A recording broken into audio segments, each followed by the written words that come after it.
Hello everyone and welcome back to a brand new video where today we'll return with round 13 of season 5 of our F124 Mercedes driver career mode. Yes, we're back this weekend here for the Brazilian Grand Prix. Of course, if you missed out on the video that went live a few days ago from Singapore, I would highly recommend going back and checking out. Safe to say, with just 4 rounds to go with the season, 2 sprint races included in that, things are heating up. We have got a 31-point lead in the championship after taking back-to-back race victories in the last couple of GPs there. Lando, Norris and George Russell are still in hot pursuit. I mean, if we have one bad result between now and the end of the year, George, Lando, Max Verstappen and Alonso could all be right back on our case as we head into the final few rounds. But it is crunch time this season. We have really got to keep delivering. I'll be honest, I'm very nervous for Brazil and Vegas. Those are probably the 2 tracks I'm slightly more nervous for. Mainly because Brazil, the AI are very good. Vegas, obviously, there's a huge back straight. Qatar as well, Mercedes always seem to have mechanical failures around that venue, so I'm kind of just nervous for everything between now and the end of the year, especially when we're in a title fight. I always just get a little bit superstitious and things like that as well. But of course, if you're new around here, please do make sure you consider getting yourself subbed to the channel as well.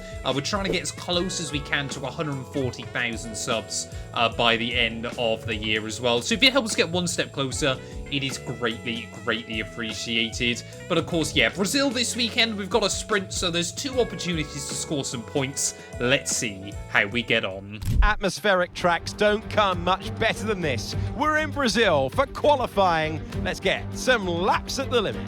Well, I'm not a betting man, but if I was, I would expect this to be a very good track for McLaren this weekend. Often before, we've seen, even when they haven't got the best car on the grid, they are very good around Sao Paulo. So now they have got a very quick car inside this series. I would expect them once again to look very good here. George Russell has definitely had the better of Lando Norris in the last couple of weekends, but I think that's more been Lando making errors and things like that, rather than George looking particularly strong himself. I'll be honest, I think if we can leave this weekend with a 26-point buffer at the top of the table still, I will be a very happy man. So round our way through this middle sector, though, this has got to be where the car comes alive. Always feel like you're having to compromise your setup relative to the AI around this venue, and as you can see so far, this lap just is not coming together for us. One more proper corner to go there, very wide on the exits. We try and put the power down, and that's been an absolute disaster, and that is part of the reason why we love one-shot qualifying inside this series. It can deliver these crazy results, and ready for the sprint, we will line up in P16. Well, there we go then. McLaren do claim a front row lockout there, and all 4 of our championship rivals making up the top 4 on the grid as we head into the sprint. Alex Albon, a brilliant effort there to end up in P7 in his Williams. P16 for us though, just getting ahead of Esteban Ocon on the run towards the flag. I think if we can even score some points in the sprint, I'll be very happy. So it is all about speed in today's sprint. Not very many laps and no chance to get ahead on strategy. Who here today has the raw skill to take them to the top?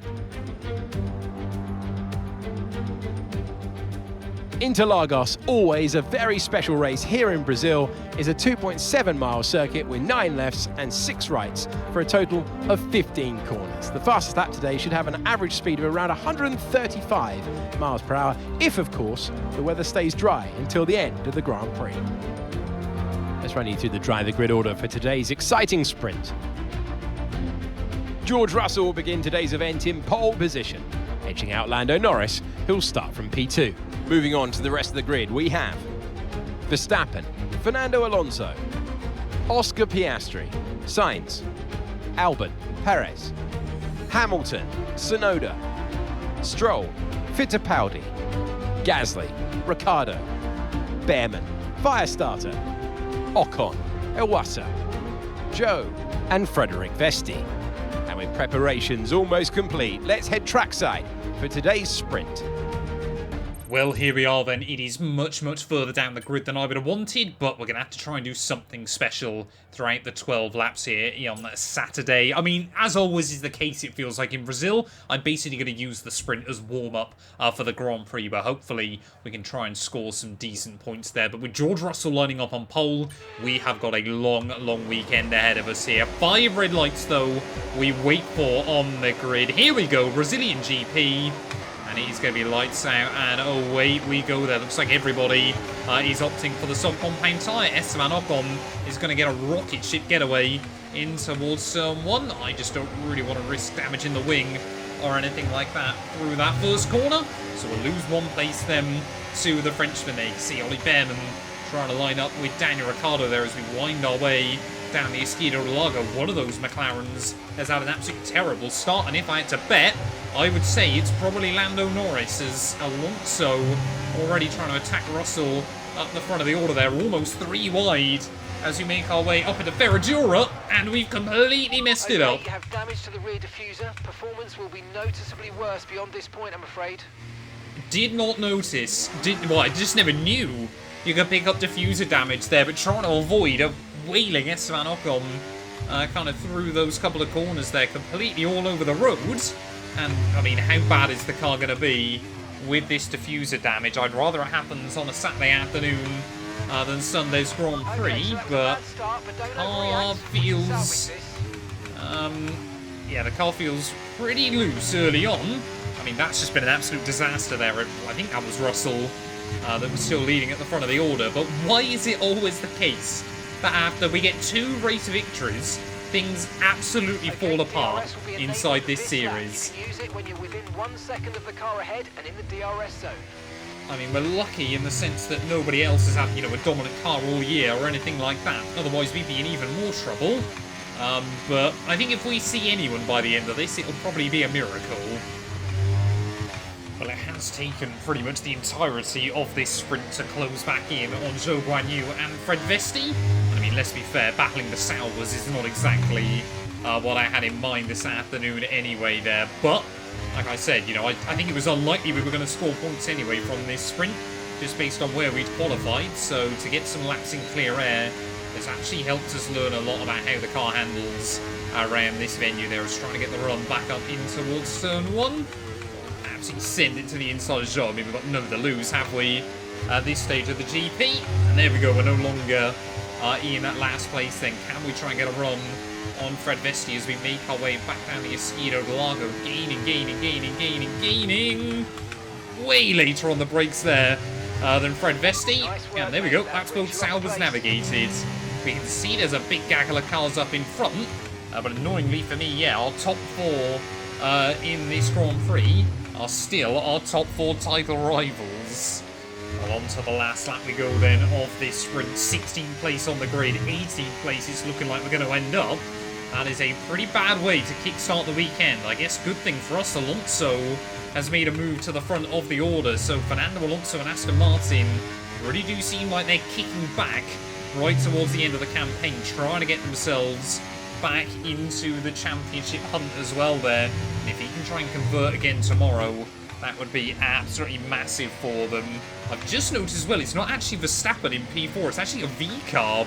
So how on earth they've done that is a very, very good race there. But through the final corner, it is going to be Fernando Alonso who takes victory once again here in Brazil. What a Saturday it has been for the Aston Martin man there. But through the final corner, that is going to massively open up the championship fight once again. We need to regroup, we need to refocus as we head into qualifying, because we cannot afford to finish P18 in the GP. Well, there we are then. Alonso takes the dub ahead of Lando Norris and George Russell. Carlos Sainz ended up in 4th ahead of both of those Red Bulls. So very good effort by him. Oscar Piastri in 7th ahead of Tsunoda in P8. But what does that do to our championship then? And it means that Alonso is now just 47 points back. So he is slowly bringing himself back from the brink there. George Russell, 25 points away still, so it's highly unlikely that we leave this weekend not leading the championship. Still, constructors-wise, though, a bad weekend for Mercedes here is absolutely the worst news, because Red Bull now with a 12-point buffer over us in the Constructors. I don't believe now, I mean, mathematically we could still finish behind Ferrari, but it is highly unlikely. But imagine if we win the Drivers' title and we finish P4 in the Constructors, going even better than Verstappen did in 2024, except for I'm calling this still with 3 races to go, so maybe that isn't what happens. Let's not worry about that, let's head into the Grand Prix. Well, here we are then, ready for real qualifying, and hopefully we can do a bit of a better job than we did on Sprint Race Saturday, of course. I want to just try and put that entirely behind us and really focus up on just trying to maximise the result we can possibly get out of the car. Like I said, I don't think today we're going to be fighting for the win or anything like that, but I think if we can just get some decent points on the board, make sure that we hold our championship lead into Vegas and those final 3 races. And how on earth have I got a DRS failure on the one-shot qualifying? I didn't even know that was possible inside this game, so that's going to cost us speed when we get back round to the end of the lap. Luckily, the distance between the DRS and the start-finish line isn't too ridiculous, but what on earth is that? How much bad luck can we get towards the end of this game there as Alonso, obviously sprint race winner, rockets up into P1 position through the final couple of corners. We're going to go, though, nice and tidy on the throttle that time round. Did a better job than we did on yesterday's qualifying run, as at the final corner, of course, no point trying to activate the DRS, and we are just going to lose places on the run up towards the line. P15, we only got 1 better, but we would have been about 11th or 12th. Well, there we go then. Alonso this time round takes the pole ahead of those 2 McLarens. Verstappen down in P5, just behind Oscar Piastri. I think Hamilton's pace is probably roughly where the car would have been. So we're only 3 tenths away from Lewis, which based on this season is very, very bad by us. But even if we just found another 1/10 of a second, we would have been up in P11 there, and that would have given us a much better chance. We've just got to stay out of trouble early on and make sure that we score some points. Welcome to where heroes and history are made. It's where the 2008 title was decided in the final corner, and just 1 year later, Jenson Button stormed through from 14th on the grid to claim his one and only Drivers' Championship. It's time then for the Sao Paulo Grand Prix. Interlagos, always a very special race here in Brazil, is a 2.7-mile circuit with 9 lefts and 6 rights for a total of 15 corners. The fastest lap today should have an average speed of around 135 miles per hour, if of course the weather stays dry until the end of the Grand Prix. It's time to see how our drivers are stacking up after yesterday's exciting qualifying session. Lando Norris will lead us away from pole position, just ahead of George Russell, who starts this event from P2.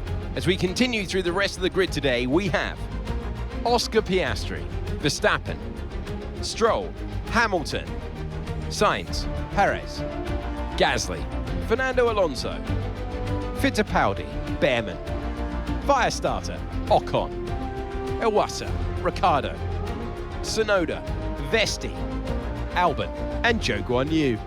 That's it then. It's time to go racing as we head down trackside for today's race. Well, penalties then are going to become more and more common as we get towards the end of the year, as different drivers use all of their available parts. And Fernando Alonso from P1 in the sprint, P1 on the grid, he will only line up down in P10 for this one. So going to be a very, very interesting race for the Spaniard. I'm going to try something a little bit different. I want to stay out of trouble as best as we can, so I'm going to try and take the mediums as far into the race as we can. Maybe we get a well-timed safety car, maybe we get a well-timed red flag. Ultimately, yeah, we just don't have the pace to keep up with those McLarens here, so I just want to try, throw caution to the wind, and see how many points we can walk away with. Let's get ready, though, on the grid once again here in Brazil. Everybody around me is on the softs. It is 5 red lights. It's a mighty long pole, but it is going to be lights out, and away we go there. Gasly not getting off to a particularly good getaway. Enzo Fittipaldi at his home GP will try and get a good run around the outside in towards someone. There is already, I mean, just look at how much everybody punches up through those first couple of corners. It is very, very nip and tuck, as Alonso's actually lost a place there as we make our way down the Esquina Largo. I'm going to get a little bit boxed in behind the Spaniard and the Haas driver. Of course, rumours are that I could become Gasly's teammate next season over at Haas. But again, the AI trying to go defensive up into Ferradura. Make sure I don't make the same mistake I did yesterday. One, run wide into the grass there as Gasly really want to try and give me a squeeze off the exit of the corner. So we'll try and keep the nose down the inside through the next couple of turns as well. Oh, do the up and under on him. Oh, that got a little bit scary. He broke a bit earlier than I was expecting him to there, but we will make it through. So we've gained a spot then on this opening lap, obviously starting in P13 by virtue of some of those grid penalties for other drivers. But yeah, it is a McLaren 1-2 at the front of the order. Who is leading the way though? It is Lando Norris that has got the jump on his teammate then. Also not sure whether it's going to show up on the recording, but the game feels incredibly stuttery this morning, and I don't know why. That is very peculiar. Like I said, I don't know whether it will show up on the video, but yeah, it just seems to be just stuttering a little bit. Maybe the new patch has broken it even more. Well, I've kind of had the perfect start that I really wanted here. We've stayed inside the DRS range of the other cars in front, so hopefully we're not going to drop backwards, but ultimately, yeah, inside the first kind of 10 laps or so, the medium tyres aren't going to work as well as the softs here, so I'm kind of just happy to sit in where we are. The only thing that worries me slightly is that Fittipaldi, who had that lightning getaway, cannot match the cars in front of him, so we might need to try and carve our way through. You can already see Norris is breaking free at the front of the order. I mean, what do you do if you're McLaren this late on in the campaign? Do you try and play the #1 driver? I mean, who would you even give it to? There's only 5 points in it between them. I mean, you've kind of got to give them both a shot of the crown, surely. Well, we're starting to see a bit more chopping and changing up towards the front of the order, so I'm just going to try and push the envelope here, see what we can do against Alonso to the outside of the Spaniard. Will go in towards turn 1. Purple through that final sector. Oh! Ollie Behrman just got a bit of a wobble through the first corner, as I think George Russell has as well up in front there. So Russell has brought himself back into our kind of gaggle of cars in this GP. But that was technically a double overtake into turn 1, although one of them I did not intend to do. You can now see, like I said, I'm pretty certain that is George having to try and defend from Fittipaldi as well there. So if we could get ahead of Russell by the end of this GP, I would be very, very happy about that one there. But yeah, now we've started to make a couple of overtakes. Let's just see, because of course it won't take long. We saw it in the sprint just how quickly the soft compound tyre starts to fall off, and we will fire one up the inside of Carlos Sainz. Well, I reckon George has got problems because he seems to be completely on the back foot right now. Sergio Perez now trying to look around his outside down at turn 1, and well, this is not what George Russell needs, especially whilst his teammate is leading the GP there, as we almost make it 3 wide on the exit of the centre S. We are going to make it 3 wide on the exit of the centre S. Try and use plenty of battery as we make our way down the hill, and down the middle we'll go, and up then into P7 of this race. We've got yellow flags out further back. I believe that is Daniel Ricciardo breaking down and retiring from this Grand Prix. I tell you what, yeah, the early laps here have pretty much gone perfectly. Well, we've got to start being strategic again now, as we're starting to see more and more cars spread out up the road. Hamilton about 2 seconds away here, so if I get past Fittipaldi, I've got to try and do it in such a way that we can maybe have a look to get into the range of our teammate as well. Whereas again, that's not your stream playing up or anything. That was just a huge freezing moment inside this game there, which is rather annoying when you're trying to tuck up into the slipstream there. Great to see a Brazilian racing at their home GP. Never mind that being for Ferrari there. As you can see, the AI 3 wide up the road. So, I mean, this is just working out beautifully for us early on. We know we're quick through the middle sector, so we've got to try and get in the range of Lewis as we make our way up through Ferradura. You can see making up flags of time. Oh, well, for the first time this year, it finally feels like Lewis Hamilton is starting to remember how to drive in this game. I don't think we've ever seen him get anywhere near the podium so far there, but we are still going to have to fling one down the inside of our teammate. It's nothing personal, because we have got a championship on the line. I'm sure Lewis knows that feeling very, very well from all his years being the #1 down at Mercedes. We've got yellows out, though, in the middle sector. I think a Sauber had just gone off the road temporarily. Luckily, we'll gather it up and we'll keep going. Ideally, if we want to get a red flag or anything like that, it needs to be after the AI pit in this GP there as well. Stroll, bit of a look up. You can never trust Lance. I mean, let's be fair, in the Brazilian Grand Prix a few weeks ago, had he not been there on the formation lap, he definitely would have been it as we went into the GP there, as Piastri trying to challenge Verstappen just in front as well there, but we will get around the Canadian, and yeah, we have definitely got the upper hand on tyres.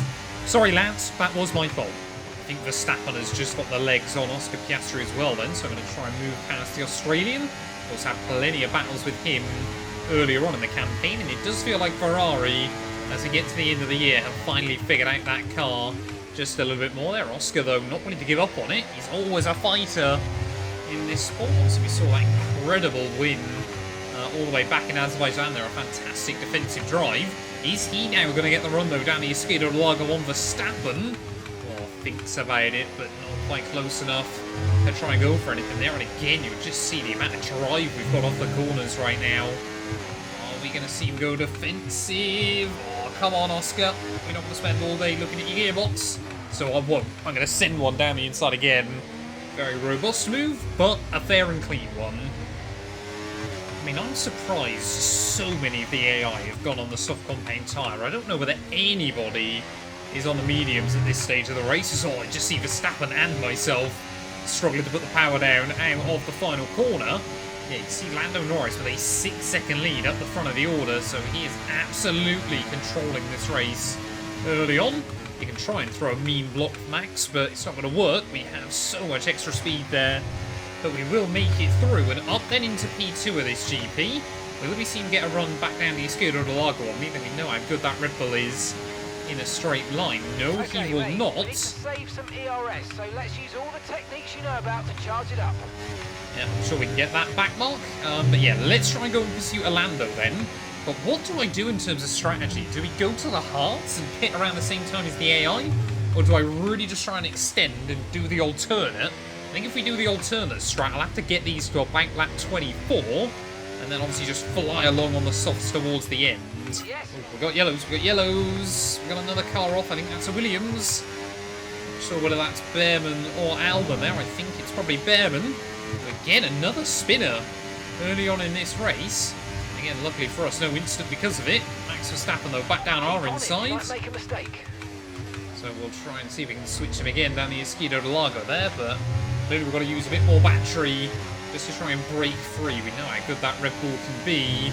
And let's see what he can do again now on the defensive. How many times have we seen a Mercedes and a Red Bull go side by side down this section of road? Well, Mercedes are out on top this time. Oh, there we go. First pitters in then, so Verstappen and I believe that was Oscar Piastri both into the pit lane. So that's going to promote both Mercs up into the podium places for what might be the first time this year. I would assume we're going to see Lando win at the end of this lap. There we go, Lando in. So Lando Norris into the pit lane then, and from 13th on the grid, we're going to move up then into P1 here.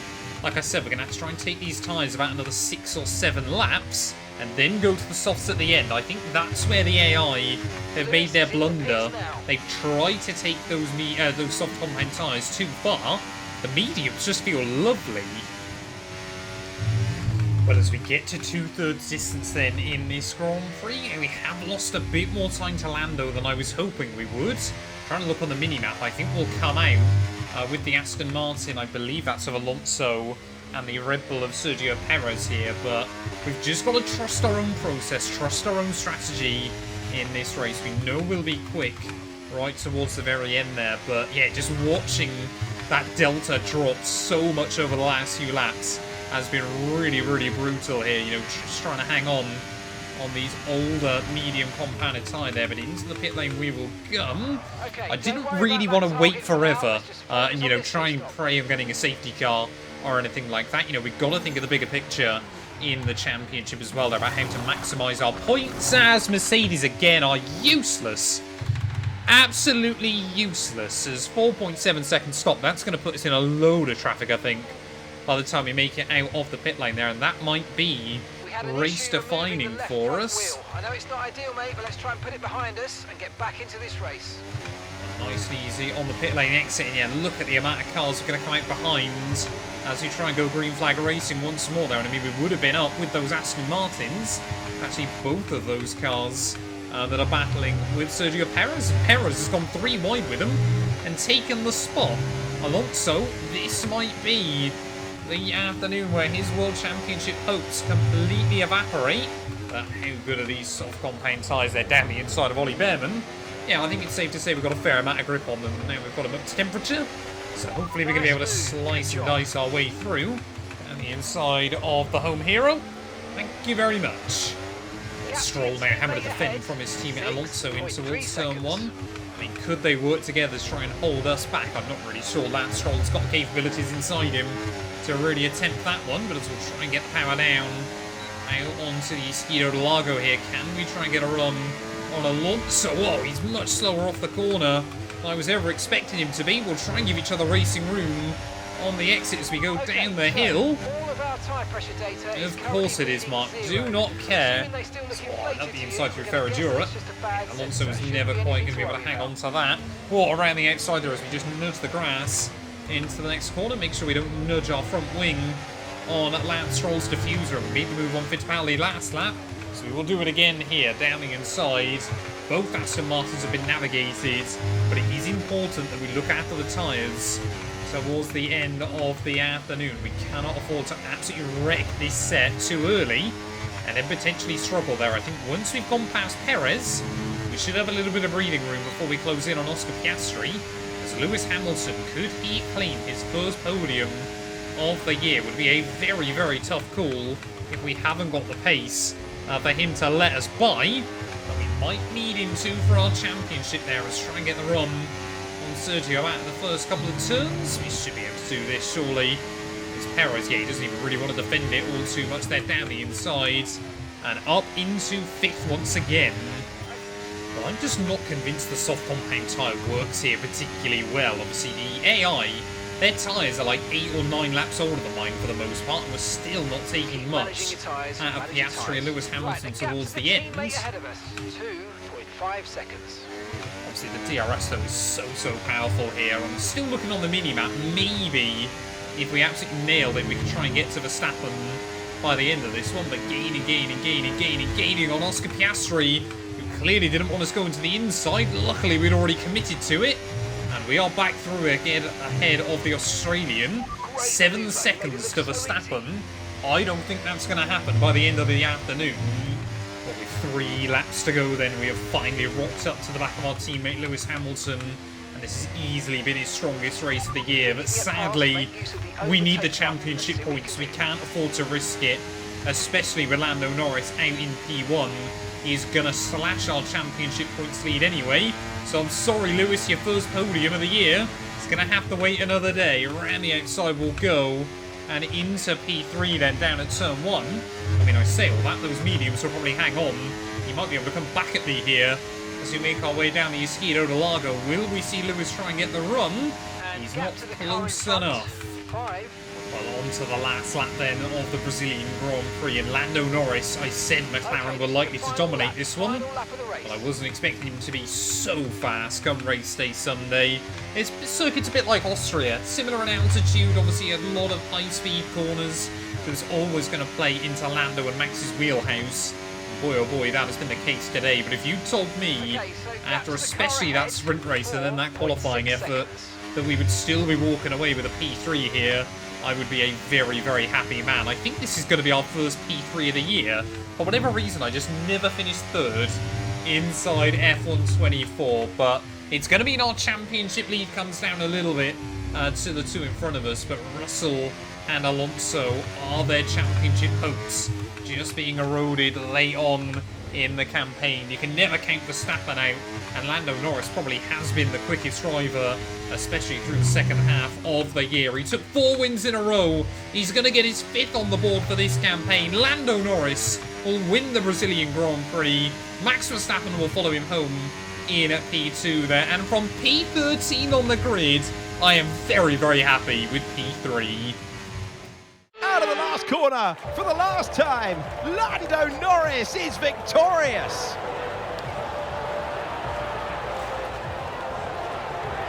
I mean, it looked like they were in a different category at points during the race, led every lap. I mean, what more can we say?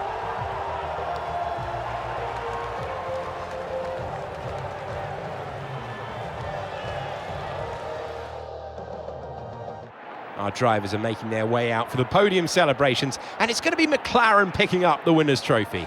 Congratulations to the entire team for that fantastic performance.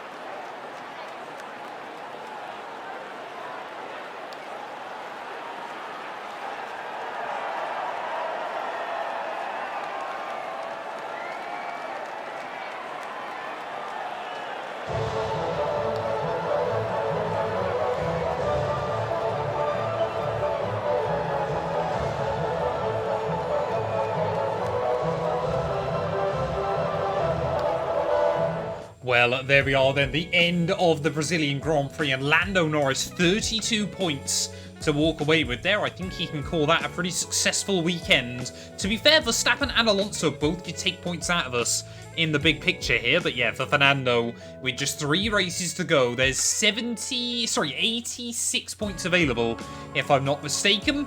How are the championship tables looking? We'll have a look at that in just a moment. Lando Norris takes the win ahead of Verstappen. Both Mercedes there inside the top 4. Ahead of Piastri, Alonso, Perez, Fittipaldi, Stroll, and Russell did just sneak the final point with fastest lap right towards the end there. But I think that fastest lap tells you the full story. We probably had the better strategy than the AI, but we didn't quite have the same pace as a lot of them throughout the afternoon. I believe it was just Daniel Ricciardo that failed to see the checkered flag come Sunday's feature race there. So yeah, I'm sure he's very, very disappointed with that one. But yeah, you can see now, in terms of the championship, it is officially just a 5-car battle between now and the end of the year. But if we outscore Alonso, I believe by 6 points or more next weekend, he will be knocked out of it as well. Thereafter next weekend, there will only be 60 points available between then and the end of the year. Lando Norris, the only driver within a 1-win margin of ourselves at this stage of the campaign. You can see Hamilton with that result gets back ahead of Esteban Ocon and is 1 point behind Carlos Sainz there in P9. Constructors-wise, again, we take a few points out of Red Bull. The gap now just 9 points in it, and they're only 7 back behind Aston Martin as well. So there's every opportunity that Mercedes could still get P2 overall there. But McLaren, it's safe to say, yeah, they've got one hand on that Constructors' crown. Thank you all so much for watching. If you have enjoyed, please do make sure to leave a like, get yourself subscribed, and we'll be back very soon when Formula 1 returns ready in Las Vegas.